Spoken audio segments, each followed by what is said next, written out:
Assalamualaikum warahmatullahi wabarakatuh. Salam sejahtera bagi kita semua. Bertemu lagi dalam mata kuliah Administrasi Pengelolaan Barang dan Jasa, Program Studi Administrasi Publik Universitas Malikus Saleh. Di sini saya berputar-putar dengan NIM 180-210-111 sebagai pemateri, dan yang bertindak sebagai dosen pengampu untuk mata kuliah ini ialah Ibu Risna Dewi, SOS, MSP. Dan dalam kesempatan kali ini yang akan saya bahas ialah fungsi manajemen logistik dengan submateri fungsi penganggaran. Inilah presentasi dari saya. Selamat menyaksikan.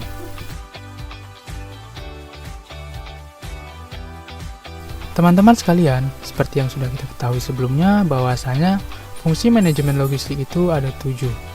Yang mana yang pertama ialah fungsi perencanaan dan juga fungsi pemenuhan kebutuhan. Kemudian adalah fungsi penganggaran. Kemudian yang ketiga adalah fungsi pengadaan. Kemudian yang keempat adalah fungsi penyimpanan dan penyaluran. Untuk yang tiga lagi, fungsi manajemen logistik itu ialah yang mana itu adalah fungsi pemeliharaan. Kemudian ada fungsi penghapusan. Yang ketujuh atau yang terakhir adalah fungsi pengendalian.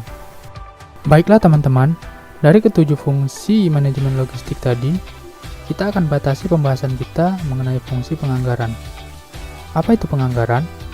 Yang perlu kita ketahui ialah penganggaran atau penyusunan anggaran atau budgeting adalah proses penyusunan rencana keuangan organisasi yang dilakukan dengan cara menyusun rencana kerja dalam rangka waktu tertentu, umumnya 1 tahun dan dinyatakan dalam satuan moneter.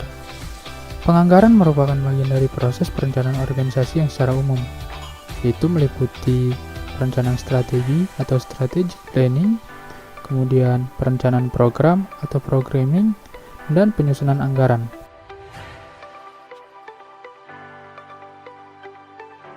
Teman-teman sekalian, setelah mengetahui apa itu penganggaran, maka yang akan selanjutnya kita bahas ialah tahap-tahap penganggaran atau tahap-tahap penyusunan anggaran. Terdapat 4 tahap dalam penganggaran.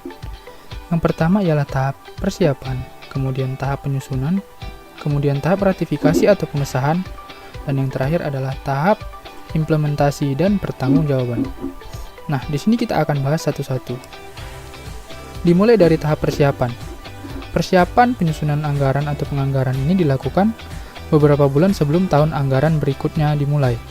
Kalau di Indonesia, tahun anggaran itu dimulai pada tanggal 1 Januari, kemudian diakhiri pada tanggal 31 Desember pada tahun yang sama. Nah, persiapan ini dilakukan beberapa bulan sebelum tahun anggaran tersebut. Dalam melakukan persiapan, yang perlu diperhatikan ialah menetapkan rencana besar organisasi, seperti tujuan, kebijakan, beserta asumsi-asumsinya yang menjadi dasar penyusunan anggaran tersebut. Kemudian setelah itu membentuk panitia. Panitia ini terdiri dari ketua, sekretaris, dan anggota, yang mana panitia ini nantinya akan melaksanakan dan mewadahi proses penganggaran tersebut. Kemudian yang kedua ialah tahap penyusunan. Dalam tahap ini, kita harus menyusun rencana keuangan yang terdiri dari rencana pendapatan, rencana biaya, dan juga rencana pembiayaan. Yang mana dalam tahap ini harus melibatkan pihak-pihak terkait dengan bidang yang direncanakan. Kemudian tahap ratifikasi atau pengesahan, yaitu dengan cara melakukan perundingan untuk menyesuaikan rencana akhir setiap komponen anggaran.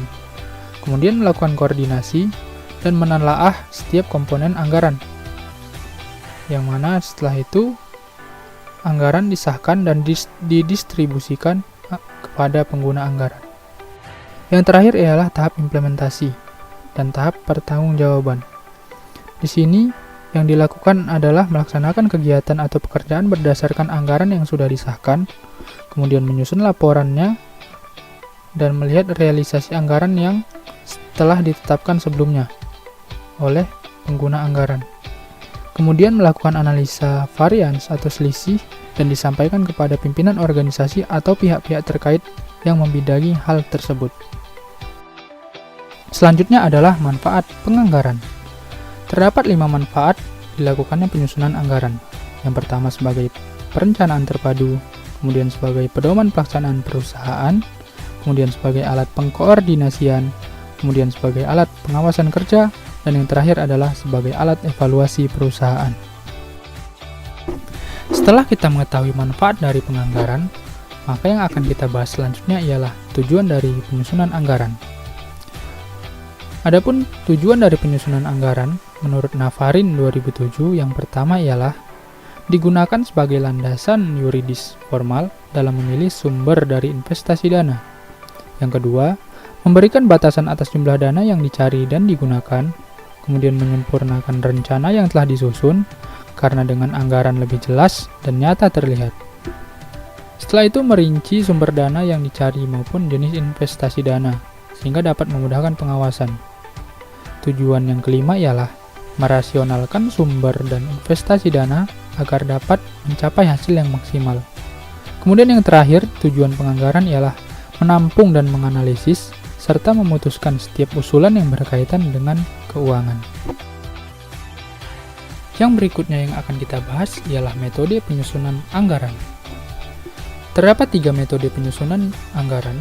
Yang pertama ialah top-down budgeting, kemudian bottom-up budgeting, kemudian metode gabungan. Top-down budgeting ialah metode anggaran yang dilaksanakan oleh organisasi atau perusahaan yang dimulai dari pimpinan perusahaan kepada bawahannya. Sedangkan bottom-up budgeting ialah metode anggaran yang dilaksanakan suatu perusahaan yang dimulai dari bawahan kepada atasannya atau pimpinan perusahaan. Nah, yang terakhir adalah metode gabungan. Metode anggaran yang dilaksanakan suatu perusahaan dengan menggabungkan 2 metode sebelumnya, yaitu dengan menggabungkan metode bottom up, kemudian metode top down, dan dijadikanlah namanya metode gabungan.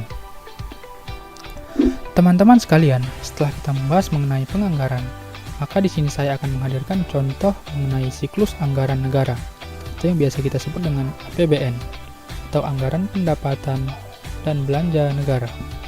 Yang pertama ialah perencanaan dan penganggaran APBN, yang mana di situ akan ditetapkan mengenai kebijakan-kebijakan program-program yang akan dilaksanakan pada tahun anggaran terkait.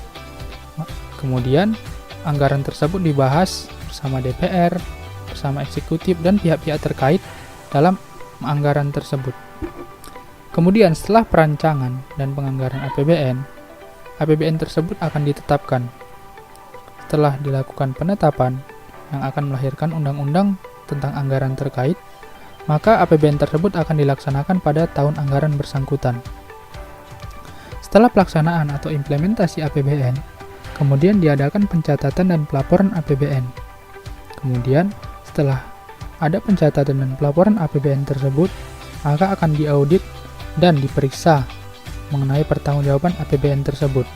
Jadi bagaimana varian atau selisih dari realisasi anggaran tersebut, maka akan diperiksa pada tahap ini.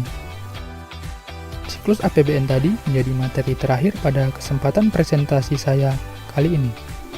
Mohon maaf apabila terdapat kesalahan, kekeliruan, dan juga ketidakpatutan yang saya lakukan selama presentasi tadi.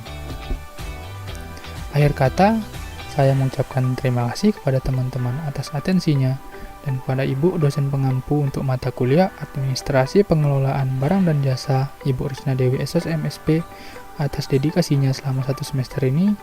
Akhir kata, stay safe, tetap patuhi protokol kesehatan. Wabillahi taufiq wal hidayah.